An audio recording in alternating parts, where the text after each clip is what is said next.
হাম ও উপসর্গ একদিনে সর্বোচ্চ 17 শিশুর মৃত্যু, প্রাণহানি ছাড়ালো 300। আবহাওয়ার বিরূপ আচরণে বাড়ছে সংক্রমণ, দ্রুতই পরিস্থিতি নিয়ন্ত্রণের আশা মন্ত্রীর।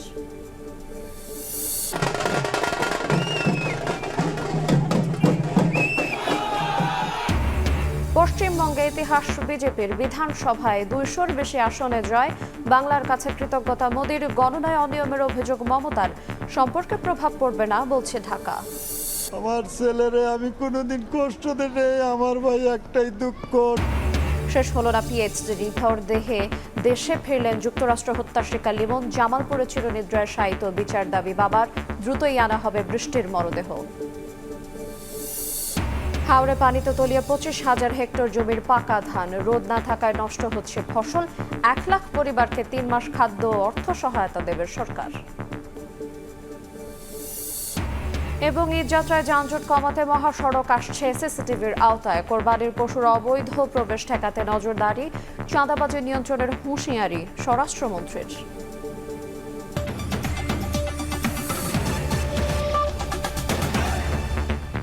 দেখছিলেন শিরোনাম, প্রবাসের সময়ের সঙ্গে আছি আইরিন আয়াত। হাম ও উপসর্গ নিয়ে একদিনে প্রাণ গেল 17 জনের, যা একদিনের সর্বোচ্চ মৃত্যুর রেকর্ড। একদিনে হাসপাতালে নতুন করে ভর্তি হয়েছে 1456 জন। এদিকে আবহাওয়ার বিরূপ আচরণে জ্বর, ঠান্ডা, কাশির পরে হানা দিচ্ছে হাম। আগামী 2 থেকে 3 বছর শিশুদের ডায়রিয়া ও নিউমোনিয়ার প্রকোপ বাড়বে বলেও সতর্ক করছেন চিকিৎসকরা। এদিকে এরই মধ্যে 86% শিশু টিকার আওতায় এসেছে জানিয়ে দ্রুতই পরিস্থিতি নিয়ন্ত্রণের আশা জানান স্বাস্থ্যমন্ত্রী। কমছে না হামের সংক্রমণ, থামছে না মৃত্যুর মিছিল। একদিনে প্রাণ গেল আরও 17 জনের, যা একদিনে সর্বোচ্চ মৃত্যুর রেকর্ড। 24 ঘন্টায় হাসপাতালে নতুন করে ভর্তি হয়েছে 1456 জন। রাজধানীর ডিএনসিসি হাসপাতালেই একদিনে নতুন করে ভর্তি হয়েছে 128 জন রোগী, আর সুস্থ হয়ে বাড়ি ফিরেছে 100 জন। কখনো গরম, কখনো টানা বৃষ্টি, আবহাওয়ার এমন অস্বাভাবিক আচরণের বিরূপ প্রভাব পড়ছে শিশুদের ওপর। অতিরিক্ত গরম মাথা যখন পড়ছে না, তখন আমার মেয়ের সর্দি কাশ শুরু হয়েছে।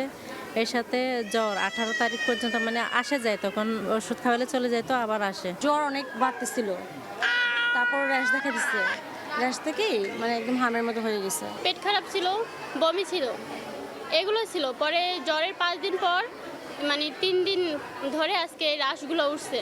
চিকিৎসকেরা বলছেন, কয়েকদিন টানা গরমের পর বৃষ্টি হওয়ায় বাড়ছে সংক্রমণ। 2 থেকে 3 বছরের জন্য সতর্ক করেন চিকিৎসকরা।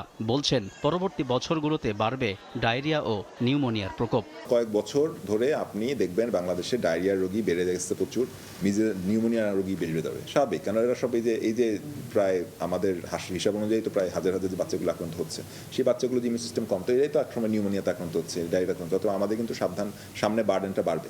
এদিকে স্বাস্থ্যমন্ত্রী জানান, এরই মধ্যে 86% শিশু টিকার আওতায় এসেছে। 4 থেকে 5 দিনের মধ্যে 100% আওতায় আসবে জানিয়ে দ্রুতই পরিস্থিতি নিয়ন্ত্রণের আশা প্রকাশ করছেন তিনি।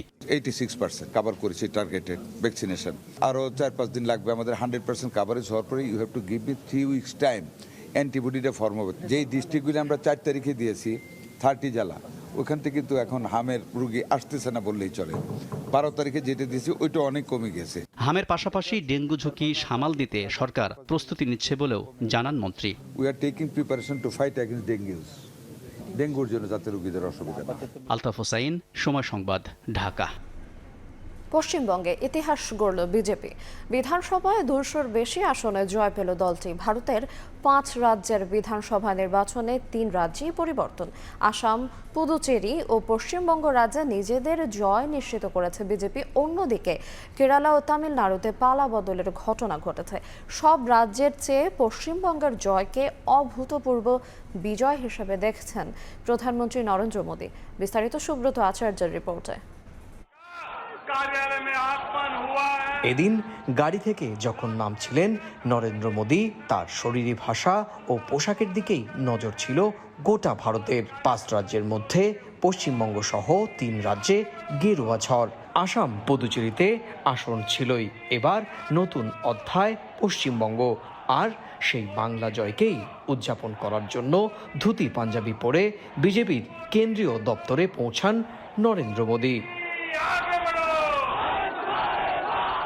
অন্য রাজ্যগুলোর জয়ে খুশি হলেও পশ্চিমবঙ্গ রাজ্যের জয়কে অভূতপূর্ব বলে দাবি করেন নরেন্দ্র মোদী। বলেন, বাংলার মানুষ পরিবর্তন করেছেন, এবার বাংলায় উন্নয়নের সূচনা হবে। ভয়, দুর্নীতি ও তোষণের রাজনীতিকে উৎখাত করেছে বাংলার মানুষ। বিশ্বে যখন যুদ্ধ, হানাহানি, অস্থিরতা, তখন ভারতের মানুষ গণতন্ত্র ও স্থিতিশীলতার জন্য লাইনে দাঁড়িয়ে ভোট দিয়েছেন। বাংলায় পরিবর্তন হয়ে গেছে। बंगाल के भाग्य में आज से एक नया अध्याय जुड़ गया है। आज से बंगाल भय मुक्त हुआ है। তামিলনাড়ুতে ডিএমকের পতন, কেরালায় বামেদের পতন নিয়েও খোঁচা দিতে ছাড়েননি মোদী। বলেন, তৃণমূল, ডিএমকে, কংগ্রেস বিভাজনের রাজনীতি করে।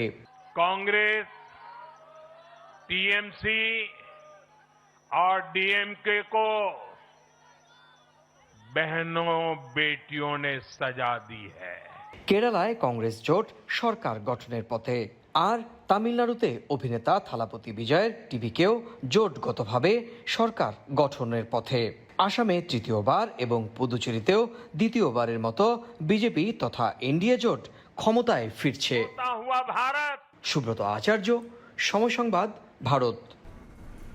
এদিকে ভবানীপুরে নিজের আসনে হেরে গেলেন তৃণমূল নেত্রী মমতা বন্দ্যোপাধ্যায়। বিজেপি নেতা শুভেন্দু অধিকারীর কাছে হেরে যাওয়ার আগে শুভেন্দু অধিকারীর বিরুদ্ধে বিস্ফোরক অভিযোগ করেন তিনি। মমতার মন্ত্রিসভার অনেক প্রভাবশালী মন্ত্রী, প্রতিমন্ত্রী ও তারকা প্রার্থীও গেরুয়া শিবিরের কাছে হেরেছেন। সুব্রত আচার্যের আরও একটা রিপোর্ট। সোমবার দিনের শুরুতেই স্কোরবোর্ডে তখন প্রায় হাড্ডাহাড্ডি অবস্থান। দুই রাজনৈতিক দল বিজেপি তৃণমূল প্রায় একে অন্যের ঘাড়ে নিঃশ্বাস ফেলছিল তখন, কিন্তু সকাল 10টার আগেই যেন দ্রুত অঙ্কগুলো পাল্টে যেতে থাকে। দ্রুত উত্থানের দিকে গেরুয়া শিবির, আর খুব ধীর গতি নিয়ে কখনো থমকে থেকে জল্পনার আগুনে ঘি ঢালে তৃণমূল। একই ছবি দেখা গিয়েছে ভবানীপুরে মমতার নিজের আসনেও। প্রথম দুই রাউন্ডে মমতা এগিয়ে গেল, তৃতীয় রাউন্ডে ১৫০০ ভোটের ব্যবধানে প্রতিপক্ষ শুভেন্দু অধিকারী পেছনে ফেললেন তৃণমূল নেত্রীকে। এরপর আরও কয়েক রাউন্ডে মমতা শুভেন্দুকে প্রায় ৯০০০ ভোটের পেছনে ফেললেও শেষ রাউন্ডের আগেই মমতা বন্দ্যোপাধ্যায়কে প্রায় ১৫০০০ ভোটে হারিয়ে দেন শুভেন্দু অধিকারী। এর আগে বিকেল থেকেই ভবানীপুরের দুই প্রার্থী ঢুকে পড়েন শাখাওয়াত মেমোরিয়াল স্কুলের কাউন্টিং সেন্টারে। সন্ধ্যায় যখন বের হলেন দুজন, তখন দুজনের গলায় দুরকম স্বর। তাকে শারীরিকভাবে হেনস্থা ও জোর করে হারানোর মতো গুরুতর অভিযোগ তুললেন মমতা। আর শুভেন্দু বললেন, ভবানীপুরের মুসলিমরা তাকে ভোট দেননি। এরা হচ্ছে দানবিক পার্টি। 100টা সিট লুট করেছে, 100 more than 100 seat they looted and cheated, and this election commission is a BJP commission. मुसलमान वोट देने के लिए निकला, सब ममता को वोट दिया और मुझे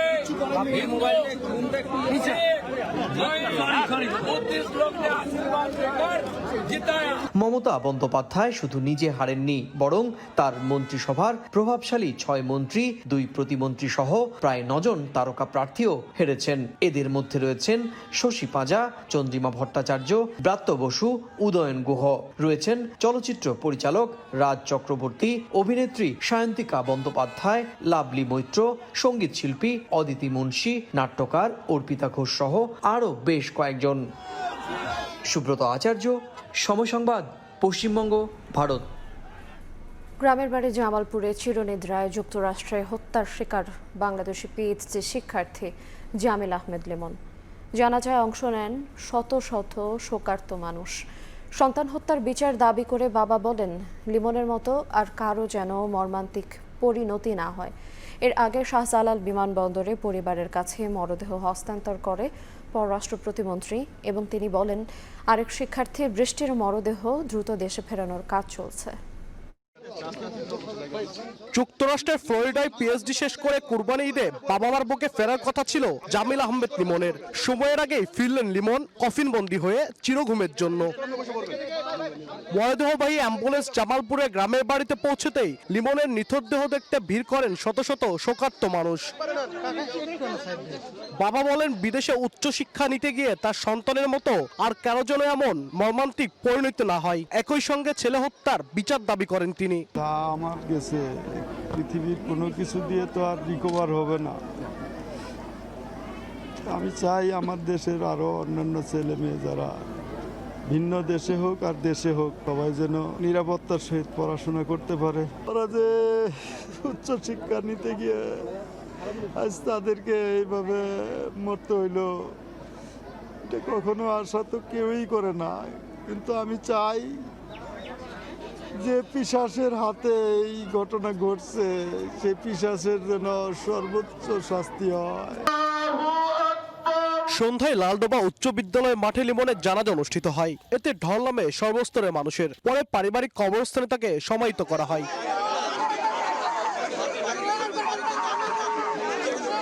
এর আগে সকাল 8:47 লিমনের মরদেহবাহী বিমান ঢাকার হযরত শাহজালাল আন্তর্জাতিক বিমানবন্দরে অবতরণ করে। যুক্তরাষ্ট্রের ফ্লোরিডায় হত্যাকাণ্ডের শিকার লিমনের মরদেহ ঘিরে সন্তানহারা মায়ের আর্তনাদে ভারী হয়ে ওঠে বিমানবন্দর প্রাঙ্গণ। লিমনের মরদেহ পরিবারের কাছে হস্তান্তর করেন পররাষ্ট্র প্রতিমন্ত্রী। এ সময় পরিবারের সদস্যদের সঙ্গে শোকে কাতর হয়ে পড়েন তিনি।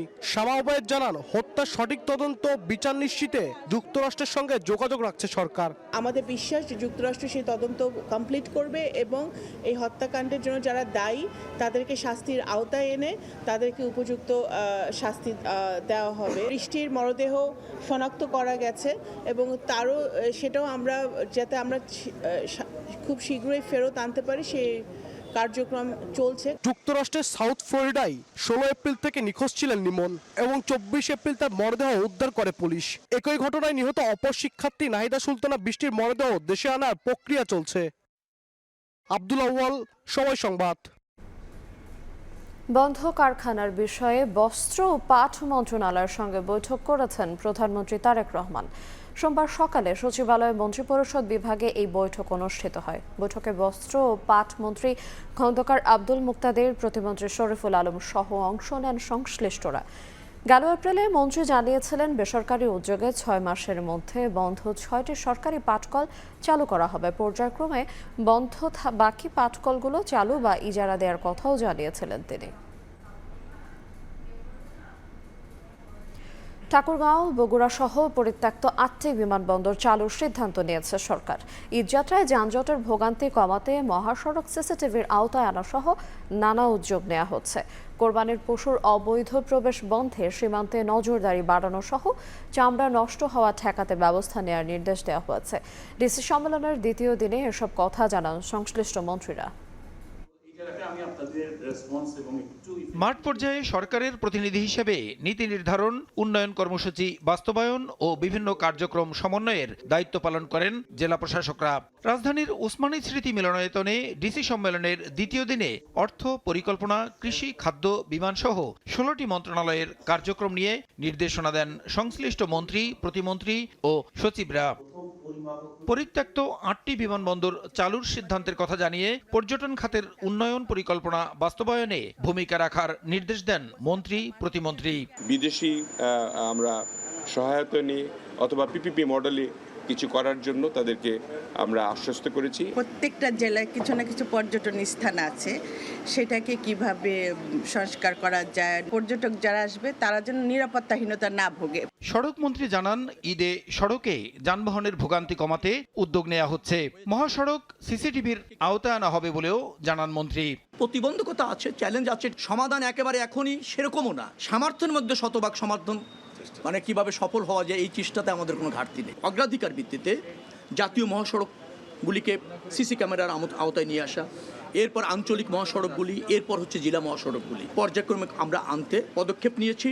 মৎস্য ও প্রাণী সম্পদ মন্ত্রী জানান, কোরবানির পশুর অবৈধ প্রবেশ ঠেকাতে সীমান্তে কঠোর ব্যবস্থা নেওয়া হয়েছে, আর চামড়া নষ্ট হওয়া ঠেকাতে ব্যবস্থা নেওয়ার নির্দেশ দেন বাণিজ্য মন্ত্রী। কোরবানির ঈদে আমাদের কোনো চামড়া যেন নষ্ট না হয়, সেজন্য আমরা কিছু দিক নির্দেশনামূলক পদক্ষেপ নিচ্ছি। তারা উদ্যোগ নিয়ে মসজিদ মাদ্রাসার সাথে সংশ্লিষ্ট লোকজনদের ডেকে আনবেন, তাদের দিনব্যাপী প্রশিক্ষণ দিবেন কিভাবে চামড়া সংরক্ষণ করা হবে।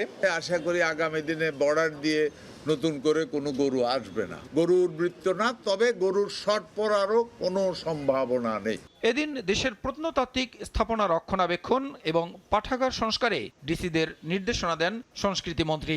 প্রত্নতত্ত্ব অধিদপ্তরে আমরা 535টি নিদর্শন তালিকাভুক্ত করে সেখানে আমরা কাজকর্ম করছি। প্রসূন আশিস, সময় সংবাদ, ঢাকা। ঈদুল আজহার সামনে রেখে কঠোরভাবে চাঁদাবাজি নিয়ন্ত্রণ করা হবে বলে জানিয়েছেন স্বরাষ্ট্রমন্ত্রী। যত্রতত্র পশুর হাট বসতে দেয়া হবে না বলেও জানান তিনি। এছাড়া পুলিশের পোশাক পরিবর্তনের সিদ্ধান্ত নিয়েছে স্বরাষ্ট্র মন্ত্রণালয়। ২৪-এর ৫ আগস্টের অভ্যুত্থানের পর একে একে ছাড়া পেয়েছে দীর্ঘদিন জেলে থাকা শীর্ষ সন্ত্রাসী ও বিতর্কিতরা। এ নিয়ে হয়েছে আলোচনা সমালোচনা। সোমবার সচিবালয়ে শীর্ষ সন্ত্রাসীদের জামিন পাওয়াকে আদালতের বিষয়ে উল্লেখ করে স্বরাষ্ট্রমন্ত্রী বলেন, অপরাধীরা বিশৃঙ্খলা করলেই নেওয়া হবে ব্যবস্থা। জনপ্রত্যাশা পূরণে বর্তমান সরকার কাজ করছে বলেও জানান স্বরাষ্ট্রমন্ত্রী। কিভাবে বেরিয়েছে, আদালত কেন জামিন দিয়েছে, সেটা আদালতেরই বিবেচ্য বিষয়। পুলিশ কোনো অ্যাকশন নিতে গেলে সেই ক্ষেত্রে আমাদেরকে আইনানুগভাবে যেতে হয়। পুলিশের পোশাক পরিবর্তনের সিদ্ধান্ত নিয়েছে স্বরাষ্ট্র মন্ত্রণালয়। মেট্রোপলিটন এলাকার জন্য আগের পেস্ট রং, জেলা পর্যায়ে নীল রঙের শার্টের সঙ্গে ফিরছে ঐতিহ্যবাহী খাকি রঙের প্যান্ট। এই পোশাকটা আসলে ওয়াইডলি অ্যাকসেপ্টেডও হয় নাই। আমরা শার্ট আগে যেটা ছিল মেট্রোর জন্য এবং সারা দেশের জন্য, সেটা আমরা বহাল রেখেছি, তবে প্যান্ট সেটা আমরা খাকি ড্রেস দিয়েছি। এদিন সন্ধ্যায় ঈদুল আজহা উপলক্ষে প্রধানমন্ত্রীর সঙ্গে প্রস্তুতি সভার পর স্বরাষ্ট্রমন্ত্রী জানান, ১২ ঘন্টার মধ্যে সারা দেশে কুরবানির বর্জ্য অপসারণের নির্দেশ দেন প্রধানমন্ত্রী। সড়ক মহাসড়কে বসবে না পশুর হাট। 7 দিনের মধ্যে ঢাকায় ঢুকতে পারবে না চামড়াবাহী যান। চাঁদাবাজি নিয়ন্ত্রণে নেওয়া হবে কঠোর ব্যবস্থা। আমরা কঠোরভাবে এটা নিয়ন্ত্রণ করবো ইনশাআল্লাহ। মহাসড়কে উপরে কোনো রকমের কোনো গরুর হাট বা পশুর হাট বসতে দেওয়া যাবে না। জেলা উপজেলা পর্যায়ে ট্রেনিং, প্রচারণা এবং বিনামূল্যে লবণ সরবরাহ এগুলো করা হবে। সেই জন্য আজকে তিনি বাজেট দিয়ে দিয়েছেন, যাতে করে চামড়া নষ্ট না হয়, বর্জ্য পরিষ্কার হবে 12 ঘন্টার মধ্যে। এছাড়া ঈদের 7 দিন আগে থেকেই সড়ক মহাসড়কে নিরাপত্তা জোরদারের কথা জানান স্বরাষ্ট্রমন্ত্রী। অনেকে করেছেন। সানবীর রূপল, সময় সংবাদ, ঢাকা। শহীদ রাষ্ট্রপতি জিয়াউর রহমান ও সাবেক প্রধানমন্ত্রী বেগম খালেদা জিয়ার সমাধিতে শ্রদ্ধা জানিয়েছেন বিএনপির সংরক্ষিত নারী সংসদ সদস্যরা। গণতন্ত্রকে প্রাতিষ্ঠানিক রূপ দেওয়ার পাশাপাশি সংসদকে প্রাণবন্ত করতে সংরক্ষিত আসনে নারী এমপিরা ভূমিকা রাখবেন বলে আশা বিএনপি মহাসচিবের।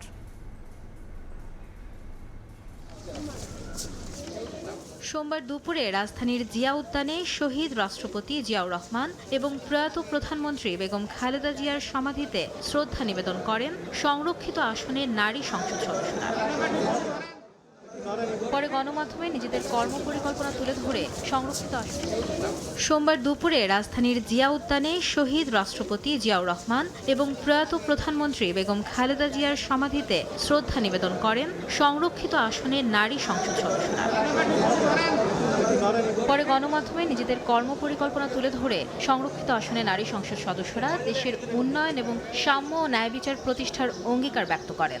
17 বছরের সংগ্রাম আন্দোলনের মধ্য দিয়ে আমরা এই দিনটি পেয়েছি, যে দিনে আমরা শপথ গ্রহণ করে আজকে তাদের আমি আমার নেতা নেত্রী সমাধির মধ্যে শ্রদ্ধা জ্ঞাপন করতে পারছি। দুর্নীতি, সন্ত্রাস এবং বৈষম্যের বিরুদ্ধে কথা বলার প্রত্যয় নিয়ে ইনশাআল্লাহ জাতীয় সংসদে যেতে যাচ্ছি। আমার নির্বাচনী এলাকার সাধারণ খেটে খাওয়া মানুষের জন্য কাজ করতে চাই। দেশের সর্বস্তরের মানুষ, তাদের জন্য কাজ করে আমার উদ্দেশ্য। বিশেষ করে তরুণ, নারী এবং শিশু, তাদেরকে নিয়ে কাজ করতে চাই। আমি একজন নারী নেত্রী অথবা নারী এমপি হিসাবে আমার কাছে সেই কারণেই আমি সেই পবিত্র দায়িত্ব আমি অক্ষরে অক্ষরে পালন করতে চাই। চিফ হুইপ নুরুল ইসলাম মনি সহ কেন্দ্রীয় নেতাদের সঙ্গে নিয়ে শ্রদ্ধা নিবেদন শেষে বিএনপি মহাসচিব মির্জা ফখরুল ইসলাম আলমগীর বলেন, গণতন্ত্রকে প্রাতিষ্ঠানিক রূপ দিতে সংসদের সংরক্ষিত আসনের নারী সংসদ সদস্যরা ভূমিকা রাখবেন। নারী সদস্যরা এখানে শপথ গ্রহণ করেছেন যে তারা বাংলাদেশে গণতন্ত্রকে প্রাতিষ্ঠানিক রূপ দিতে, জাতীয় সংসদকে কার্যকরী করার ক্ষেত্রে জাতীয় সংসদকে সত্যিকার অর্থেই সকল কর্মকাণ্ডের কেন্দ্রবিন্দু পরিণত করতে তারা তাদের ভূমিকা রাখবেন। সংসদকে প্রাণবন্ত করতেও নতুন সংসদ সদস্যরা ভূমিকা রাখবেন বলে প্রত্যাশার কথা জানান দলের শীর্ষ নেতারা। মাইমুনা হায়দার চৌধুরী, সময় সংবাদ, ঢাকা। জিডিপির ৫% শিক্ষা খাতে ব্যয়ের লক্ষ্য নির্ধারণ করেছে সরকার। এই বরাদ্দ কার্যকরভাবে প্রয়োগের আশ্বাস দিয়েছেন প্রাথমিক ও গণশিক্ষা প্রতিমন্ত্রী। বলছেন, প্রাথমিক শিক্ষা ব্যবস্থাকে আন্তর্জাতিক মানে উন্নীত করতে কাজ করে যাচ্ছেন তারা। সোমবার সন্ধ্যায় রাজধানীর চিন্ময়ী সম্মেলন কেন্দ্রে শিক্ষা ব্যবস্থা সংক্রান্ত একটি বইয়ের প্রকাশনা অনুষ্ঠানে কথা বলেন তিনি। বিশিষ্টজনদের মতে, শিক্ষা খাতের দুর্বলতা কাটিয়ে উঠতে না পারলে কাঙ্ক্ষিত মনোন্নয়ন সম্ভব নয়। দেশের শিক্ষা সংস্কারের পূর্ণাঙ্গ রূপরেখা নিয়ে প্রকাশিত হলো দ্য লার্নিং নেশন। সোমবার সন্ধ্যায় চিন্ময়ী সম্মেলন কেন্দ্রে লেখক, শিক্ষাবিদ ও বিশিষ্টজনদের উপস্থিতিতে বইটির প্রকাশনা উৎসবে জড়ো হয়েছিলেন দেশের বিশিষ্টজনরা। প্রতিটা জায়গায় সরকার কাজ করবে, অবকাঠামো যেমন আছে সেখানে শিক্ষকদের মান উন্নয়ন। বইটির লেখক প্রাথমিক ও গণশিক্ষা প্রতিমন্ত্রী নিজেই। বর্তমান শিক্ষা ও ব্যবস্থার কাঠামোগত দুর্বলতা এবং উত্তরণের পন্থাও তুলে ধরা হয়েছে। বৈশ্বিক প্রতিযোগিতায় বাংলাদেশ কিভাবে জ্ঞান নির্ভর জাতি হিসেবে গড়ে উঠতে পারে রয়েছে সেই পথরেখাও। আয়োজন করেছেন অনুষ্ঠানে বইটির লেখক ববি হাজ্জাজ বলেন, সরকার বৈষম্যের চ্যালেঞ্জ মোকাবিলা করেই সামনে এগিয়ে যেতে চায়। আমার প্রাইমারি স্কুল, সেকেন্ডারি স্কুলের জমি অন্য কেউ দখল করে নেবে, এটা হলো বাস্তব সমস্যা। আমরা অনেক বাস্তব সমস্যার সম্মুখীন এবং এই বাস্তব সমস্যার সমাধান আমাদের দরকার। হ্যাঁ, কারিকুলাম আমাদের ঠিক করতে হবে, যে কারিকুলাম আমরা আছি। আমাদের সরকার আপনাদের জন্য কাজ করতে এসেছে, আমাদের জানা দরকার, আমাদের জানাবে। আপনাদের জানানোর পথটা কখনো আমরা বন্ধ করে দেব না এবং বন্ধ করতে চাই না, তবে একই সাথে আপনারা সহযোগিতার হাত বাড়াবেন। এ সময় উচ্চ শিক্ষা ও গবেষণার সীমাবদ্ধতা দূর করতে নানা ঘাটতি ও সম্ভাবনার কথা তুলে ধরেন বিশিষ্টজনরা। পাঠ্যপুস্তকগুলি ছাপানোর আগে যেন পেশাদার প্রুফ রিডার দিয়ে প্রুফ রিডিং করা হয়। যারা দেখেন তারা পণ্ডিত, যারা ওই প্রতিষ্ঠানগুলিতে টেক্সট বুক বোর্ডে কাজ করেন তারাও হয়তো পণ্ডিত, কিন্তু প্রুফ দেখা একটা বিশেষ স্পেশালাইজড জব, এটা সবার চোখে হয় না। আপনি কি পড়াবেন, শুধু কোন ভাষায় পড়াবেন তা নয়, সব তো ঠিক করে দিচ্ছে আপনার উপর থেকে উচ্চ দেশের কর্মকর্তারা। সেটা অনুকরণ করাই কি আমাদের শিক্ষা সংস্কারের রূপরেখা?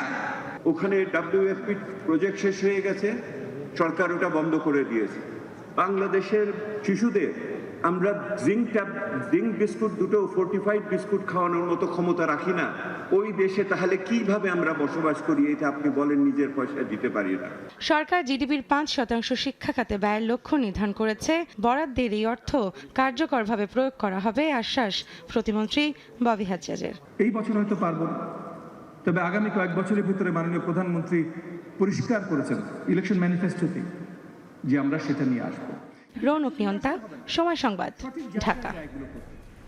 শেখ হাসিনা সহ অন্য আসামিদের দেশে ফেরাতে সংশ্লিষ্ট মন্ত্রণালয় কাজ করছে বলে জানিয়েছেন আইনমন্ত্রী মোহাম্মদ আসাদুজ্জামান। আন্তর্জাতিক অপরাধ ট্রাইব্যুনাল পরিদর্শন শেষে তিনি আরও বলেন, 17 মে মানবাধিকার কমিশন আইন ও গুম অধ্যাদেশ নিয়ে বৈঠক ডাকা হয়েছে। প্রসিকিউশনের বিরুদ্ধে অনিয়মের অভিযোগের বিষয়ে পদক্ষেপ নেওয়া হয়েছে বলেও জানান মন্ত্রী। আমাদের সংবিধান সংশোধন সংক্রান্ত যে কমিটি হবে সেই কমিটিতে এটা আলোচনা উত্থাপন করলে তখন আমরা আলোচনা করে দেখব এজ এ প্রজ অ্যান্ড কনস, কারণ এটার সাথে সংবিধান সংশোধন জড়িত। আমরা সবগুলো বিষয়েই সর্বোচ্চ গুরুত্ব দিয়ে পদক্ষেপ নিয়েছি। এতটা গুরুত্ব দিয়ে প্রসিকিউশন থেকে কারোর বিরুদ্ধে কোনো পদক্ষেপ ইতিপূর্বে নেওয়া হয়েছে বলে জানি না। এই মাসের 17 মে মানবাধিকার কমিশন আইন এবং এনফোর্স ডিসঅ্যাপিয়ারেন্স ল, যেটা গুম সংক্রান্ত আইন, এই দুইটার কনসালটেশন মিটিং কল করেছি। টানা বৃষ্টি আর উজানের ঢলে তলিয়ে আছে হাওড় সহ বিভিন্ন জেলার নিম্নাঞ্চলের ফসল। ক্ষতিগ্রস্ত বিস্তীর্ণ এলাকার পাকা ধান। জমি থেকে ধান কেটে আনলেও রোদের অভাবে শুকাতে পারছেন না কৃষক। ফসল নষ্ট হয়ে বিপর্যয়ের মুখে, লোকসানের শঙ্কায় কৃষক। দুই মন্ত্রী জানান, হাওড়ে 1 লাখ পরিবারকে 3 মাস খাদ্য সহায়তা ও আর্থিক প্রণোদনা দেয়া হবে। মাসে পরিবার প্রতি দেয়া হবে 7,500 টাকা। মলিন কৃষকের মুখ, বৈরী আবহাওয়ায় নেই আশার আলো। পানিতে তলিয়ে নষ্ট হয়ে গেছে হেক্টরের পর হেক্টর জমির ধান। সুনামগঞ্জে ক্ষতিগ্রস্ত 20,000 হেক্টর জমির পাকা ধান ফসল তুলেও রোদের অভাবে শুকাতে পারছেন না কৃষক। নেত্রকোনায় ধান পচে যাওয়ায় বিষণ্ণ কৃষক। কাঠা প্রতি 3,000 টাকা না দিলে মিলছে না ধান কাটার শ্রমিকও। সংগ্রাম করে পানি থেকে ধান তুললেও রোদের অভাবে স্তূপেই গজিয়ে গেছে চারা। মেশিনও কাটে না, নিজেও কাটারি না।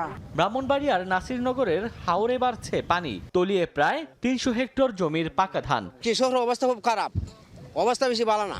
একই অবস্থা মৌলভীবাজারেও। পানি থেকে অর্ধেকের বেশি ধান কাটা হলেও এখনো নিমজ্জিত 2,349 হেক্টর ফসলি জমি। ধান কাটার মতন ক্ষমতা নাই, এর মাঝে বাড়িতেও আনি আমরা শান্তি নাই, রোদ নাই, বান নাই। ডিসি সম্মেলনের দ্বিতীয় দিনে 2 মন্ত্রী জানান, হাওড়াঞ্চলে ক্ষতিগ্রস্ত 1 লাখ পরিবারকে 3 মাস আর্থিক প্রণোদনা ও খাদ্য সহায়তা দেয়া হবে। মাসে পরিবার প্রতি দেয়া হবে 7,500 টাকা। প্রায় 1 লক্ষ পরিবারকে আমরা চিহ্নিত করেছি, কম বেশি কোনো কোনো জেলায়। এগুলো আগামী 3 মাস তাদেরকে আমরা কিছু সহায়তা দান করব আমাদের মন্ত্রণালয় থেকে। হাওড় এলাকাতে যেই সমস্ত কৃষকেরা ক্ষতিগ্রস্ত হয়েছে তাদের জন্য একটা অ্যামাউন্ট অফ মানি আমরা ওইটা লিস্ট করা হচ্ছে। দুর্যোগ সহ যে কোনো পরিস্থিতিতেই কৃষকের পাশে থাকার প্রতিশ্রুতি দেন মন্ত্রীরা। 3 মাস আমরা কন্টিনিউ। ওমর ফারুক, সময় সংবাদ। কুমিল্লা জেলা কারাগারের প্রধান ফটকে নিয়মের কড়াকড়ি, তবে পেছনের দিকটা যেন উন্মুক্ত স্থান।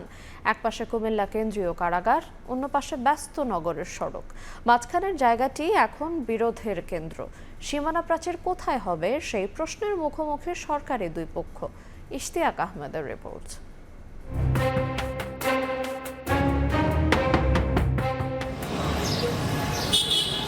অরক্ষিত কুমিল্লা জেলা কারাগার প্রধান ফটকে নিয়মের কড়াকড়ি থাকলেও পেছনের দিকটা যেন উন্মুক্ত স্থান। নির্মাণ কাজ চলায় সহজেই পথে কারাগারের ভেতরে যাতায়াত করেন যে কেউ। এ নিয়ে সংবাদ প্রচারের পর বাড়ে কারারক্ষীদের তৎপরতা, তবে রয়ে যায় সেই ভাঙা প্রাচীর। সংকটের শুরুটা পুরনো প্রাচীর ভেঙে নতুন দেয়াল নির্মাণকে ঘিরে সিটি কর্পোরেশন ও কারা কর্তৃপক্ষ বিবাদে। এক পাশে কুমিল্লা কেন্দ্রীয় কারাগার, অন্য পাশে ব্যস্ত নগরী ঐতিহাসিক গ্র্যান্ড ট্রাঙ্ক সড়ক। মাঝখানে এই জায়গাটি এখন বিরোধের কেন্দ্র। চলতি বছরের 10 জানুয়ারি সড়কে গা ঘেঁষে নতুন সীমানা প্রাচীর নির্মাণের কাজ শুরু করে কারা কর্তৃপক্ষ। এতে আপত্তি তোলে নাগরিক সমাজ ও সিটি কর্পোরেশন। অভিযোগ উঠে আগের অবস্থান ছেড়ে প্রায় 25 ফুট সামনে দেয়াল নির্মাণের চেষ্টা চলছে। এতে শহরের প্রধান সড়কের প্রশস্ততা কমে বাড়তে পারে যানজট। প্রবল জন আপত্তির মুখে 12 জানুয়ারি প্রথম দফায় বন্ধ হয় কাজ। পরে কারাগারের সামনের অংশে আবারও দেয়াল নির্মাণ শুরু হলে 18 জানুয়ারি আবারও বন্ধ করে দেওয়া হয়। পরে প্রশাসনিক বৈঠকে কারাগারের অন্য পাশের দেয়ালের নির্মাণ কাজ চলবে সিদ্ধান্ত দিয়ে অন্তত 2 জন মানুষ হাঁটতে পারে এমন জায়গায় রেখে পুনরায় কাজ শুরু হয় এবং প্রায় অর্ধেক কাজ শেষও হয়। পরে সিটি কর্পোরেশনের নির্দেশে 26 জানুয়ারি আবারও বন্ধ হয়ে যায় কাজ। আগের অবস্থানে সীমানা প্রাচীর নির্মাণের দাবিতে 27 জানুয়ারি সচেতন নাগরিকদের ব্যানারে হয় মানববন্ধন। একেবারে রোডটা ঘেঁষেই কারাগার কর্তৃপক্ষ অবৈধভাবে সীমানা প্রাচীর নির্মাণের উদ্যোগ নিয়েছে। নিরাপত্তার নাম দিয়ে যেই দেয়াল নির্মাণ করছে, এতে রাস্তাটি সংকুচিত হচ্ছে। জেলা প্রশাসন বা গ্র্যান্ড ট্রাঙ্ক রোডের যেই জায়গাটা সেটিকে ব্যাহত করার উদ্দেশ্যে তারা একটি পরিকল্পিতভাবে এই কাজটি করছে। এদিকে জমি নিয়ে বিরোধে সামনে আসে রেকর্ডের ভিন্নতাও। 1965 সালে RS রেকর্ডে 1081 দাগের জমি রাস্তা শ্রেণীতে জেলা প্রশাসকের নামে ছিল। পরে 1995 সালের BS রেকর্ডে একই জমি ভিটা শ্রেণীতে বাংলাদেশ সরকারের পক্ষে কুমিল্লা কেন্দ্রীয় কারাগারের নামে দেখানো হয়। নগর পরিকল্পনা অনুযায়ী আগের অবস্থানে দেয়াল নির্মাণ করা উচিত বলছে সিটি কর্পোরেশন। আর কারা কর্তৃপক্ষ বলছে সব মহলের সঙ্গে আলোচনার মাধ্যমে হবে সমাধান। নিরাপত্তার প্রশ্ন তো আছেই। মন্ত্রী মহোদয় ওনার উপস্থিতি, এই প্রশাসক মহোদয় উনি ছিল, এটা আলাপ আলোচনার মাধ্যমে ভিতরে এটা নেই হবে। এরকম কিছু দাবি দেওয়া আসছে, তা আমরা ওইগুলা সমন্বয় করেই আমরা কৃষির ভিতরে করব। যেই বাউন্ডারি ওয়ালটা এখন হচ্ছে, এই বাউন্ডারি ওয়াল পুরাতন যে বাউন্ডারি ওয়ালটা ছিল ওটা ভেঙে যদি বাউন্ডারি ওয়ালটা করে তাহলে সিটি কর্পোরেশনের কোনো আপত্তি নেই। কারাগার যেখানে নিরাপত্তার কথা বলছে সেখানে সিটি কর্পোরেশন এবং সচেতন মহল জোর দিচ্ছে নগর স্বার্থে। তবে 2 পক্ষের অবস্থান এখনো আলাদা। কুমিল্লা শহরের মাঝখানে একটি দেয়াল ঘিরে সমাধানের অপেক্ষায় পুরো নগরবাসী। ইশতিয়াক আহমেদ, সময় সংবাদ, কুমিল্লা। রাজধানীর ওয়ারীতে একটি বাসায় অভিযান চালিয়ে বিপুল পরিমাণ গাঁজা ও ইয়াবা এবং মাদক জাতীয় সিরাপ সহ 3 জনকে গ্রেফতার করেছে পুলিশ। সোমবার বিকেলে ওয়ারির 1 নম্বর ফোল্ডার স্ট্রিটের একটি ফ্ল্যাটে অভিযান চালিয়ে তাদের গ্রেফতার করে ওয়ারি থানা পুলিশ।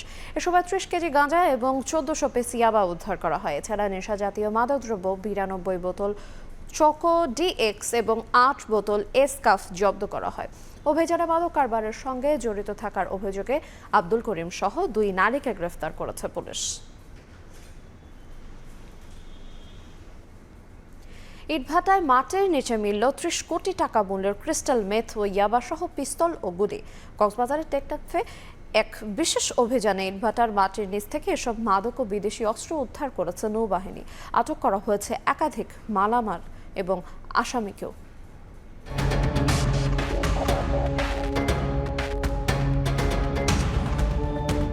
মাটি খুঁড়তেই বেরিয়ে এলো কালো ব্যাগ, আর সেই ব্যাগ খুলতেই সাদা কালো কয়েক স্তরের পলিথিন। একে একে বেরিয়ে আসে লুকিয়ে রাখা বিপুল অঙ্কের মাদক আর বিদেশি অস্ত্র।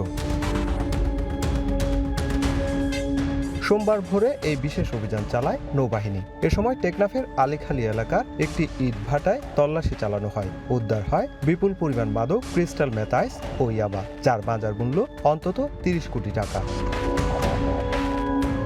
অভিযানে শুধু মাদকই নয়, জব্দ হয় 2টি বিদেশি পিস্তল, 2টি ম্যাগাজিন এবং 4 রাউন্ড তাজা গুলি। গ্রেপ্তার করা হয় একাধিক মামলার আসামি নুরুল কবিরকে। তল্লাশির সময় ইটভাটার মাটির নিচে অত্যন্ত সুপরিকল্পিতভাবে পুঁতে রাখা অবস্থায় বিপুল পরিমাণ মাদকদ্রব্য ও অবৈধ অস্ত্র উদ্ধার করে বাংলাদেশ নৌবাহিনী। প্রায় 25 কোটি টাকা মূল্যের 5 কেজি ক্রিস্টাল মেথ এবং প্রায় 5 কোটি টাকা মূল্যের 1 লক্ষ পিস ইয়াবা। এই সময় 2টি বিদেশি পিস্তল, 2টি ম্যাগাজিন এবং 4 রাউন্ড তাজা গোলাবারুদ উদ্ধার করা হয়। পরে উদ্ধারকৃত মাদক, অস্ত্র, গুলিসহ আসামিকে টেকনাফ থানায় হস্তান্তর করে নৌবাহিনী। সুজাউদ্দিন রুবেল, সময় সংবাদ, কক্সবাজার। আইনশৃঙ্খলা বাহিনীর পরিচয়ে আবারও 4 জনকে অপহরণের ঘটনা ঘটেছে। এর 2 দিন পর অপহৃতদের উদ্ধার করেছে পুলিশ। এ ঘটনায় গ্রেফতার করা হয়েছে 2 অপহরণকারীকে। শনিবার এই অপহরণের ঘটনাটি ঘটে মোহাম্মদপুর এলাকায়। অভিবাসী গ্রেফতার ও ভিসা স্থগিত সহ নানা ইস্যুতে মার্কিন প্রেসিডেন্ট ডোনাল্ড ট্রাম্পের একক ক্ষমতার লাগাম টানতে মধ্যবর্তী নির্বাচনে জয়ী হতে মরিয়া ডেমোক্রেটিক দল। এ নির্বাচনে জয়ের ব্যাপারে আশাবাদী ক্যালিফোর্নিয়ার বাংলাদেশি বংশোদ্ভূত আমেরিকান ডেমোক্র্যাট প্রার্থীরাও। যুক্তরাষ্ট্র থেকে লস্কর মামুনের রিপোর্ট। বিশ্বের ক্ষমতাধর দেশ মার্কিন যুক্তরাষ্ট্রের প্রেসিডেন্ট ডোনাল্ড ট্রাম্প প্রতিদিনের বিশ্ব সংবাদ কিংবা আলোচনার টেবিলে থাকছেন তিনি। দ্বিতীয় মেয়াদে ক্ষমতায় এসে কোনো কিছুর তোয়াক্কা না করেই দাপিয়ে বেড়াচ্ছেন নিজ দেশ থেকে শুরু করে গোটা বিশ্ব। এবার ট্রাম্পের একচেটিয়া ক্ষমতার লাগাম টানতে আসন্ন মধ্যবর্তী নির্বাচনকেই প্রধান হাতিয়ার হিসেবে বেছে নিয়েছে দেশটির বিরোধী দল ডেমোক্রেটিক পার্টি। নভেম্বরের নির্বাচন ঘিরে ব্যাপক প্রচারণা চালাচ্ছে বিরোধীরা। মার্কিনীদের পাশাপাশি এ নির্বাচনে প্রতিদ্বন্দ্বিতা করছেন বাংলাদেশি বংশোদ্ভূত আমেরিকানরাও। আমাদের ভাই বোনদেরকে বলবো যে আপনারা পারলে এখানকার মূলধারার রাজনীতি করবেন এবং এখানে আপনারা দাঁড়াবেন। আমার ইলেকশন নভেম্বরের 3 তারিখে, জেনারেল ইলেকশনে আমি আপনাদের কাছে দোয়া প্রার্থী। ক্যালিফোর্নিয়ার অরেঞ্জ কাউন্টির লিটল ঢাকায় বাংলাদেশি বংশোদ্ভূত এক প্রার্থীর পক্ষে প্রচারণা অনুষ্ঠানে অংশ নিয়ে তাকে বিজয়ী করতে সর্বাত্মক সহযোগিতার আশ্বাস দেন প্রবাসী বাংলাদেশিরা। আমরা সবাই দল মত নির্বিশেষে ওনার জন্য আমরা কাজ করবো ইনশাল্লাহ, এবং ওনাকে বিজয়ী করার জন্য আমরা যারা এখানে প্রবাসে বাংলাদেশে আছি আমরা সর্বস্ব চেষ্টা করব। চলতি বছরের 3 নভেম্বর অনুষ্ঠেয় মধ্যবর্তী নির্বাচনে জয়ী হতে আটঘাট বেঁধে ভোটের মাঠে নেমেছেন ডেমোক্র্যাটরা। 2 জুন অনুষ্ঠিত হবে প্রাইমারি নির্বাচন। লস্কর আল মামুন, সময় সংবাদ, ক্যালিফোর্নিয়া, যুক্তরাষ্ট্র। জুলাই শহীদরা কোনো দলের জন্য জীবন দেয় নাই, তারা জাতির জন্য জীবন দিয়েছেন। জাপানে প্রবাসীদের নাগরিক সংবর্ধনায় যোগ দিয়ে কথা বলেন বাংলাদেশ জামায়াতে আমির ডাক্তার শফিকুর রহমান। একজন শহীদকেও কেউ দলীয়ভাবে দাবি করুন, এটা আমাদের পছন্দ নয়। শহীদরা কোনো দলের জন্য জীবন দেয় নাই, জাতির জন্য জীবন দিয়েছে। অতএব এই শহীদরা হচ্ছে জাতির সম্পদ, কোনো দলের নয়। আলহামদুলিল্লাহ, এত দুঃখী একটা দল, আমরা অন্য কোনো দিকে না থাকিয়া শহীদদের বাড়ি করে সবার আগে দৌড়ানো শুরু করেছি। কুয়েতে শাকসবজির চাহিদা পূরণে গুরুত্বপূর্ণ হয়ে উঠছে দেশটির ওফরা ও আবদালি কৃষি অঞ্চল। সীমিত উৎপাদনের বড় অংশই আসে এই অঞ্চল থেকে। তবে মরু অঞ্চলে কৃষির এই বিপ্লবের পেছনে শ্রম ও মেধা রয়েছে প্রবাসী বাংলাদেশিদের। মঈন সুমনের রিপোর্ট। মরুর বুকে গড়ে উঠেছে সবুজের এক নতুন দিগন্ত। চারদিকে বালির প্রান্তরে নজর কাড়ছে কুয়েতের ওফরা ও আবদালি কৃষি অঞ্চল। দেশের শাকসবজির বড় একটি অংশের উৎপাদন হয় এই অঞ্চলে। কুয়েত সরকারের তথ্য অনুযায়ী দেশটির মোট খাদ্য চাহিদার 90%-এরও বেশি আমদানি নির্ভর। স্থানীয় উৎপাদন থেকে চাহিদার প্রায় 10%-এর কম পূরণ হয়। এই সীমিত উৎপাদনের বড় অংশেই আসে ওফরা ও আবদালি কৃষি অঞ্চল থেকে। আধুনিক গ্রিনহাউস প্রযুক্তি ও সেচ ব্যবস্থার উপর নির্ভর করে চলছে এই কৃষি উৎপাদন। দেশটিতে কৃষির এই বিপ্লবের পেছনে রয়েছে প্রবাসী বাংলাদেশিদের গুরুত্বপূর্ণ অবদান। বাংলাদেশি শ্রমিকদের দক্ষতা, পরিশ্রম এবং অভিজ্ঞতা মরুভূমিকে করেছে সবুজ। স্থানীয় কৃষিখাতে তারা হয়ে উঠেছেন অপরিহার্য শক্তি। 130টা ছাপড়া আছে, এর ভিতরে চাষ ধরেন আমরা টমেটো, খিরে, অর্থাৎ আমরা বলি শসা, খিরে এবং বেগুন আছে, আলু আছে, আগাটা আছে, না পড়ে যায় মাটিতে, এই জন্য আছে লিপ করে উপর উঠাই দেওয়া হচ্ছে। শুধু উৎপাদন নয়, এই খামারগুলো এখন প্রবাসীদের জন্যও এক আকর্ষণীয় গন্তব্য। ছুটির দিনে পরিবার নিয়ে এখানে আসেন অনেকে, কেনাকাটা করেন টাটকা সবজি। সাপ্তাহিক ছুটির দিনে এদিকে আসা পড়ে, বিভিন্ন সবজি সংগ্রহ করি বাসার জন্য। মরুভূমির এই দেশে সীমিত হলেও স্থানীয় কৃষি উৎপাদন ধীরে ধীরে বাড়ছে, আর এর পেছনে প্রবাসী বাংলাদেশিদের অবদান নিঃসন্দেহে গুরুত্বপূর্ণ বলে মনে করছেন সংশ্লিষ্টরা। কুয়েতের কৃষি পণ্য প্লাসকে যে নিত্য প্রয়োজনীয় সবজি ক্ষেত্রে বাংলাদেশিদের অবদান খুব অপরিসীম। কুয়েতের ওফরা থেকে মঈন সুমন, সময় সংবাদ। ইটালির রাজধানী রোমে বর্ণিল আয়োজনে শেষ হলো ওরিয়েন্টাল ফেস্টিভ্যাল। নানা দেশের ঐতিহ্য, খাবার, সঙ্গীত ও শিল্পকলার মেলবন্ধনে জমে ওঠে এই উৎসব। ইটালি থেকে হাসান মাহমুদের রিপোর্ট। এশিয়ার বিভিন্ন দেশের সংস্কৃতি ও ঐতিহ্য তুলে ধরতে ইতালির রোমে আয়োজন করা হয় ওরিয়েন্টাল ফেস্টিভ্যালের। রোমের ফিয়েরা দি রোমা প্রাঙ্গণে 6 দিনব্যাপী চলা এই উৎসবে অংশ নেয় বিশ্বের 15টি দেশ ও 120টি স্টল। চীন, জাপান, কোরিয়া, ভারত, থাইল্যান্ড সহ নানা দেশের ঐতিহ্যবাহী নৃত্য, সঙ্গীত ও পোশাক দর্শনার্থীদের মুগ্ধ করে। রোববার ছিল উৎসবের শেষ দিন। ফেস্টিভ্যালে খাবারের স্টলগুলোতে ছিল বৈচিত্র্যময় এশিয়ান ফুড, যা দর্শকদের মধ্যে দারুণ সাড়া ফেলেছে। পুরো আয়োজনে তুলে ধরা হয় বিভিন্ন দেশের ঐতিহ্য। উৎসব জুড়ে ছিল ওয়ার্কশপ, মার্শাল আর্ট প্রদর্শনী এবং হাতে কলমে শেখার নানা আয়োজন। শিশু থেকে প্রাপ্তবয়স্ক সব ধরনের মানুষের অংশগ্রহণ ছিল চোখে পড়ার মতো। চমৎকার একটি উৎসব। এখানে প্রচুর আইটেম রয়েছে, বিভিন্ন দেশের সংস্কৃতি যুক্ত হয়েছে। আমাদের সংস্কৃতিও তুলে ধরার সুযোগ পেয়েছি। আগামীতে দর্শক আরো বাড়বে। খুবই চমৎকার এই ফেস্টিভ্যাল। আমি প্রতি বছর এখানে আসি এবং প্রতিবারই মনে হয় প্রথমবার এসেছি। আমি চতুর্থবারের মতো এই ফেস্টিভ্যালে অংশগ্রহণ করেছি। এখানে নেচে আনন্দ পেয়েছি। আমাদের সংস্কৃতির বিকাশ আমরা এভাবেই ঘটাতে চাই। আয়োজকরা জানান এই উৎসব শুধু বিনোদন নয়, বরং ভিন্ন সংস্কৃতির মধ্যে সেতুবন্ধন তৈরি করাই এর মূল উদ্দেশ্য। প্রতি বছরই দর্শনার্থীর সংখ্যা বাড়ছে বলে জানান তারা। ইতালির রোম থেকে হাসান মাহমুদ, সময় সংবাদ। কানাডার টরন্টোতে বসন্তের অন্যতম আকর্ষণ চেরি ব্লসম বা সাকুরা ফুলে ছেয়ে গেছে হাই পার্ক। প্রতি বছরের মতো এবারও হাজারো দর্শনার্থীর ভিড়ে মুখর এই এলাকা। বিস্তারিত রাশেদ লিমনের রিপোর্টে।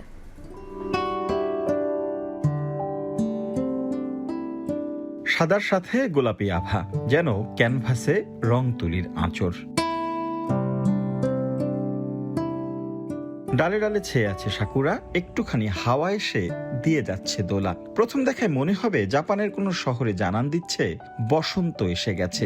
আসলে গোলাপি সাদা চেরি ব্লসমে ছেয়ে গেছে টরন্টোর হাই পার্ক। 1959 সালে জাপান থেকে উপহার হিসেবে পাওয়া এই গাছগুলো আজ টরন্টোর সংস্কৃতির একটি গুরুত্বপূর্ণ অংশ হয়ে উঠেছে, যা দেখতে প্রতিদিনই ভিড় করছেন পর্যটকরা। উপসমের জন্য আমাদের চেরি ব্লসমটা হয়, বাচ্চারা খুব এক্সাইটেড থাকে। তো আজকে সানডে, ওদেরটা লিটল বিট মাগি সানি হলে আরো ভালো লাগতো, বাট চয়েস নাই, কারণ অল্প সময়ের জন্য চেরি ব্লসমটা থাকে। খুবই ভালো লাগছে এখানে এসে। It's so pretty. Everybody is here from Toronto in Hyde Park right now. It's so mesmerizing.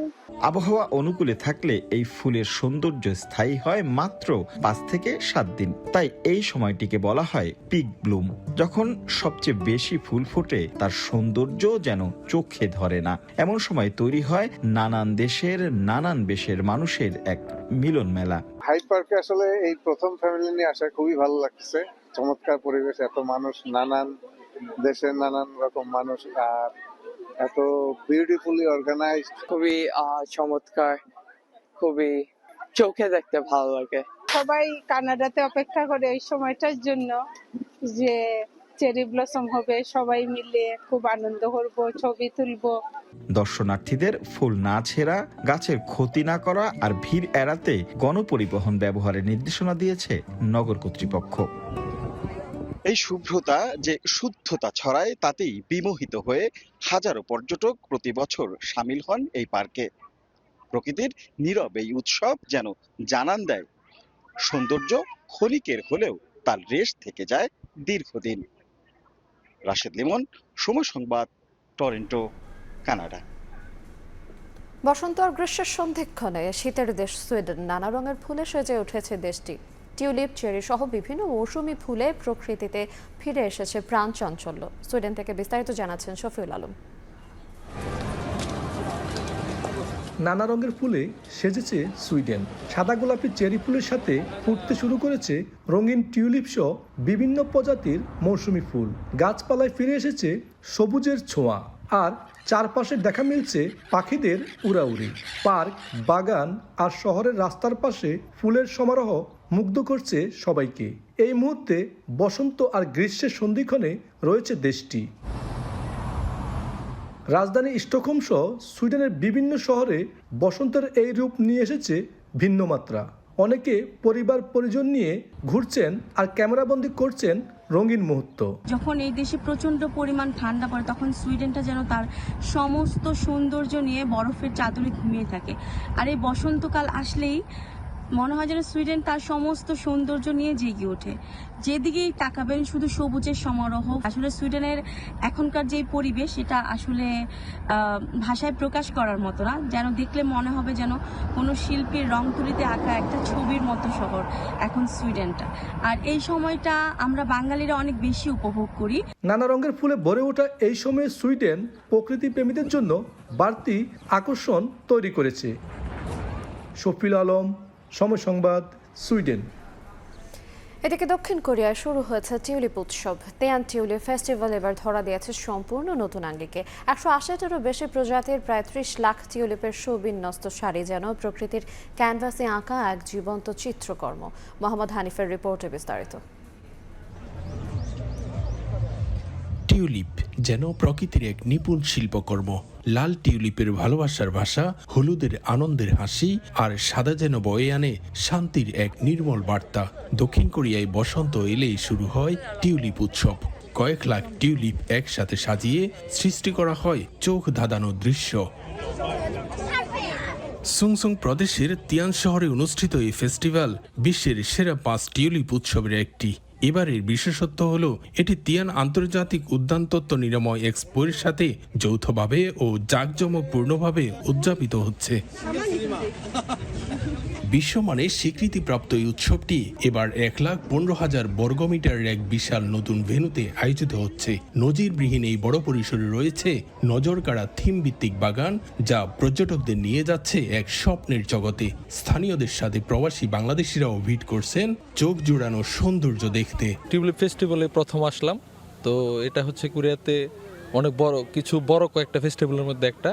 আসলাম, ভালোই লাগলো। শত ব্যস্ততার মধ্যে এই যে এখানে ঘুরতে আসছি, আসলে কাজের যে একটা চাপ, মানসিকভাবে যে একটা থাকে ওইটা চলে যায়, কোনো ডিপ্রেশন থাকে না। আপনারা সুযোগ পেলে এখানে আসবেন, অনেক সুন্দর এই মনোরম পরিবেশ, টিউলিপ ফুল দেখতে অনেক সুন্দর, মন ভালো করার মতো পরিবেশ আর কি এখানে। 180টিরও বেশি প্রজাতির 30 লাখ টিউলিপ সেজেছে এই উৎসবে। এখানে ফ্লামেনকো, ল্যাম্বেডা ও রেড ফ্লাউডের মতো বর্ণিল জাতের বিরল ফুলও দেখা মিলে। এবারের মূল আকর্ষণ ফ্রান্সের বিখ্যাত ভার্সাই প্রাসাদের বাগান, এর আদলে তৈরি ফরাসি শৈল্পিকতার ছোঁয়া। টিউলিপ উৎসবের পাশে সমুদ্রের নীল জলরাশির মিতালি প্রকৃতিপ্রেমীদের মুগ্ধ করে। দক্ষিণ কোরিয়ার পশ্চিম উপকূলে তিয়ান শহরের এই টিউলিপ ফেস্টিভ্যাল শুধু ফুলের প্রদর্শনী নয়, এটি সৌন্দর্য, আবেগ আর প্রকৃতির এক মেলবন্ধন। দক্ষিণ কোরিয়া থেকে মোহাম্মদ হানিফ, সময় সংবাদ। ক্যাপ্টেন্স কার্ডের পর এবার সাবেক ক্রিকেটারদের জন্য উন্মুক্ত হলো হোম অব ক্রিকেটের দরজা। গ্যালারিতে তৈরি করা হচ্ছে আলাদা স্ট্যান্ড, যেখানে 250-র মতো সাবেকদের বসার জায়গা থাকবে। তৈরি করা হবে লর্ডসের মতো বেলকনি। ভাবনায় আছে বিভিন্ন ভেন্যুর স্ট্যান্ডকে ক্রিকেটারদের নামে নামকরণের পরিকল্পনা। কিছুদিন আগে ক্যাপ্টেন্স কার্ড নিয়ে বেশ সমালোচনা তৈরি হয়। সাবেক অধিনায়ক সাকিব আল হাসানও জানিয়েছিলেন এমন একটা কার্ড শুধুমাত্র সাবেক অধিনায়কদের ক্ষেত্রে খুব একটা বৈষম্যের সৃষ্টি করে।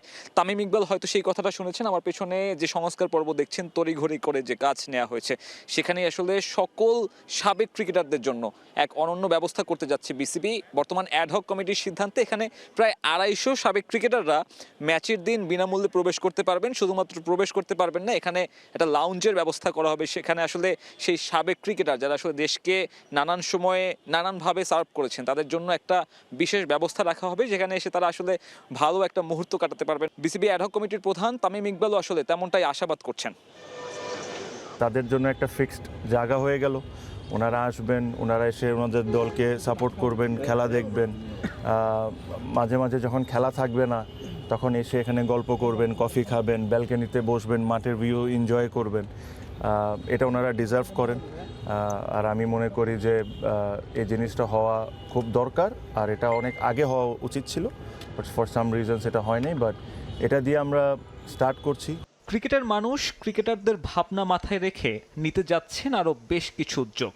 শুধুমাত্র ম্যাচের দিন নয়, নির্মাণের পরিকল্পনায় থাকা লাউঞ্জে যে কোনো সময় চাইলেই প্রবেশ করতে পারবেন জাতীয় দলকে যে কোনো সময় প্রতিনিধিত্ব করা যে কোনো ক্রিকেটার। আলোচনায় আছে দেশের বিভিন্ন ভেন্যুতে কৃতি ক্রিকেটারদের নামে স্ট্যান্ডের নামকরণের পরিকল্পনা।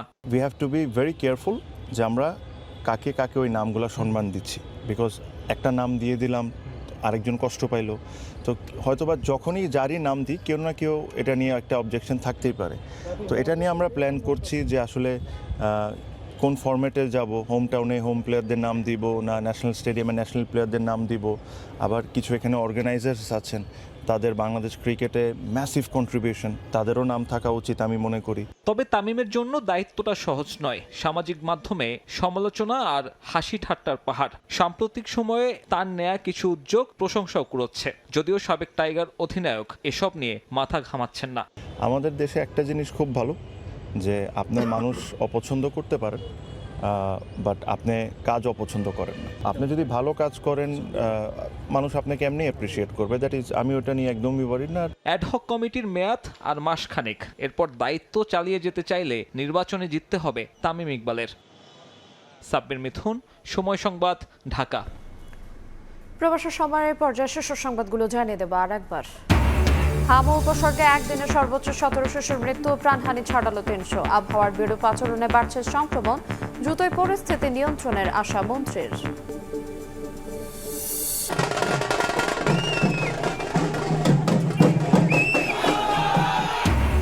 পশ্চিমবঙ্গে ইতিহাস, বিজেপির বিধানসভায় 200-র বেশি আসনে জয়। বাংলার কাছে কৃতজ্ঞতা মোদীর, গণনায় অনিয়মের অভিযোগ মমতার। সম্পর্কে প্রভাব পড়বে না বলছে ঢাকা। আমার ছেলেরে আমি কোনোদিন কষ্ট দেই, আমার ভাই একটাই দুঃখ। শেষ হলো না পিএইচডি, নিথর দেহে দেশে ফিরলেন যুক্তরাষ্ট্রে হত্যার শিকার লিবন। জামালপুরে চিরনিদ্রায় শায়িত, বিচার দাবি বাবার, দ্রুতই আনা হবে বৃষ্টির মরদেহ।